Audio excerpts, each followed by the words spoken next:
Yo, what is up, guys? It's LOZA, and today we're going over some DM combos, and we've got some beautiful LOZA tokens here that we took to the YCS. Also got this Sammy Charles token. I didn't know this guy, but he's a cool guy. Gave me a token of himself.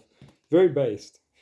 Anyway, I thought I'd make a video on the combos you can do in this deck, mainly how to get to window, because a lot of people kind of like, how are you getting to this card? So we will go over that now, and just the standard opening play turn one that you really want to see every time. Now, obviously, you want to open a couple of hand traps and or cross out and call by so that your plays, actually go through. But I'll go through the standard kind of line of play. Now, of course, you could either have ref or inside. It really doesn't matter which one. I'm just going to show you the the two cards you need to pop off, and it's just these two.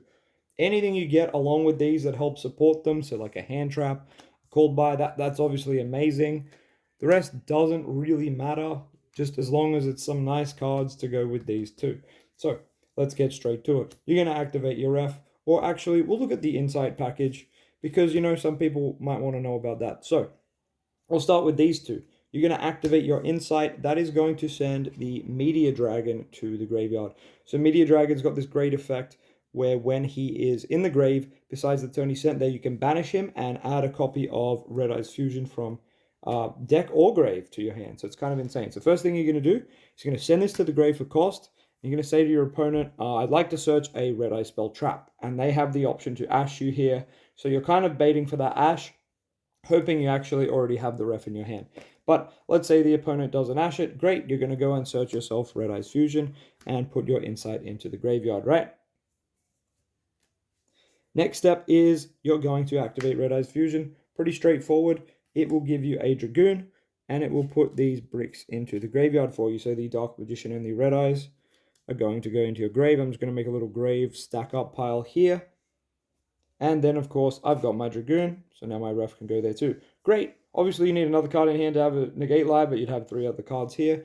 You're then going to activate your Nadir, and this is going to send Shaddoll Alkalone to the graveyard, and it's going to search either of your Dogmatica monsters. I normally grab Ecclesia because Ecclesia can search the following turn. So you're going to add Dogmatica Ecclesia to your hand. So right now your hand is just Ecclesia, and you're going to activate Alkalone's effect. So it says you may add a Shaddoll card from grave or deck to hand. So we're going to trigger that, and that's going to let us go and grab Shaddoll Schism from our deck, which is unfortunately a brick, except unless you see the Nadir engine. So another card you want to put back off Illusion of Chaos if you draw it. Anyway, you now have Schism in your hand, but you do need to discard. You can discard the Ecclesia, so in this case, we'll just do that since it's the only other card in our hand, but you'd have 3 other cards still. And now from here, you're actually ready to go. So from here, you just set that Schism, and now on the opponent's turn, I think you have to wait till they do the first action, but in the main phase after that, go ahead and flip your Schism. It allows you to fuse during the main phase, so we're going to activate that by banishing the material. Now we're going to banish Alkaline, and we need to banish a Dark. So what I like to do is banish the Red Eyes, because DM Engrave obviously is useful for our deck, and Meteor Dragon is going to be our follow-up. So we're going to banish Alkaline, and we're going to banish Red Eyes being a Dark, and that means we're allowed to summon Winder, whose material is a Shaddoll monster and a Dark. So I normally summon my Winder, normally kind of on the far column to Dragoon, just to have them nice and separate. And Winder says your opponent can only special summon one, or both players are locked into only one special summon. And she also can't be destroyed by a card effect, which is super nice. So she's kind of like mini Dragoon in some ways, but she also provides a floodgate effect.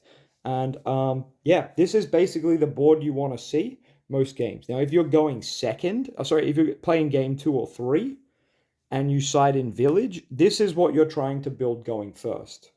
If you establish this, you basically win. Like, there's not a lot of ways to deal with this. A Kaiju's quite good, but then your opponent has no special summon, for example. So you see what I'm saying? It's a very strong board. Anyway, let's get to turn after this. So the turn after this, you have Meteor Dragon in your grave. You are able to banish Meteor Dragon and search that another copy of Red Eyes Fusion from your deck, or you can even add the one from the grave back. So now that you've got your Red Eyes Fusion, that should be in your hand. You've got your Red Eyes Fusion in your hand. If your opponent's out of these, it's okay. Like, let's say most of the time they find a way to get through them. That's fair enough.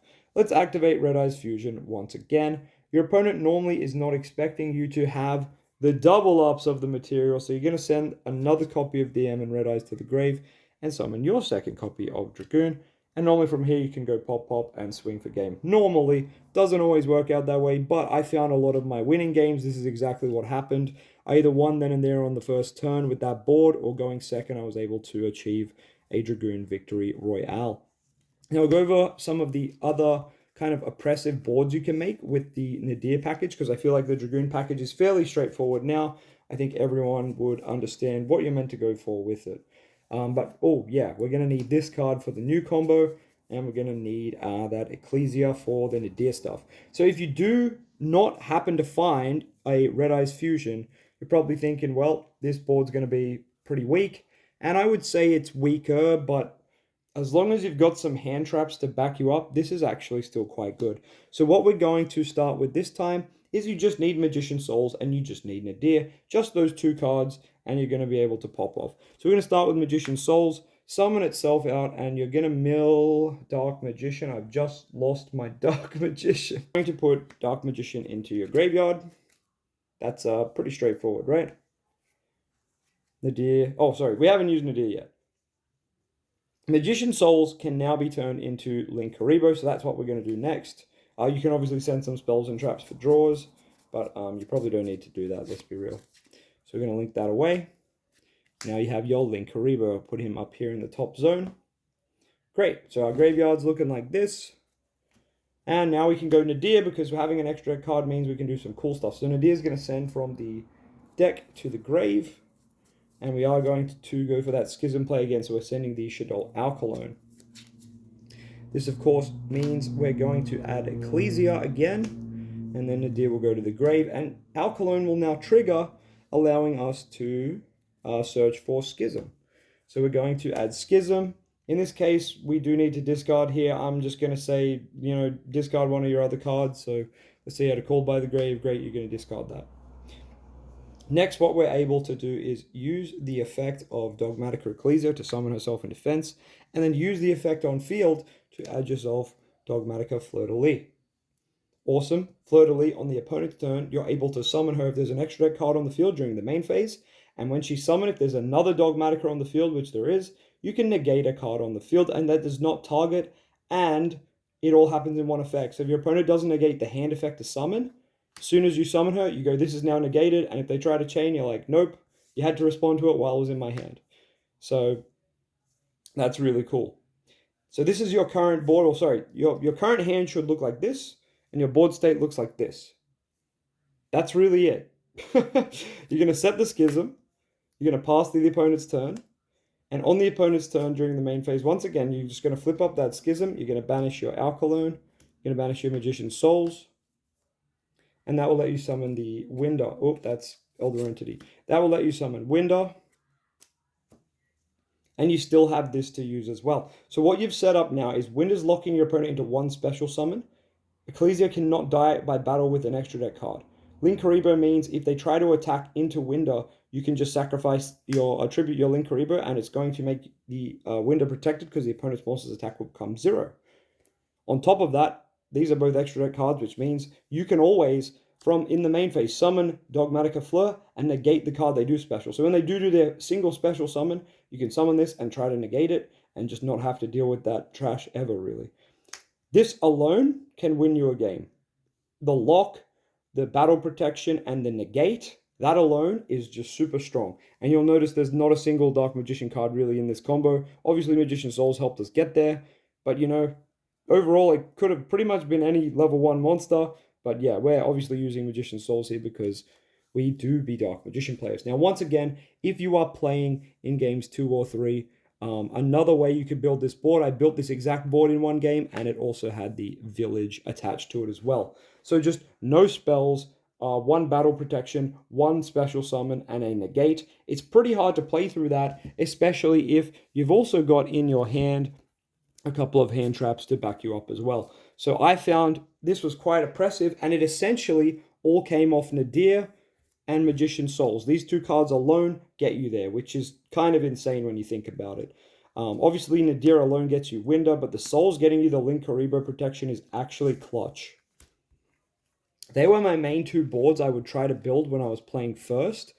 Going second can be a bit trickier, but it just meant that going second, whenever you would activate Nadir's Servant, instead of going for you normally side out the Schism package when you're in games 2 and 3, by the way, if you know you're not playing first.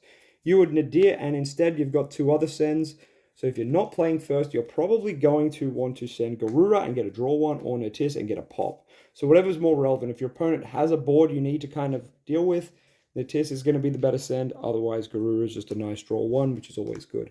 But yeah, that's basically the logic there.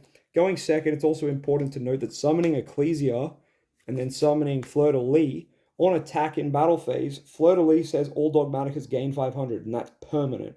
So they're actually 5,000 damage on their own, basically, because she goes to 2k, she goes to 3k.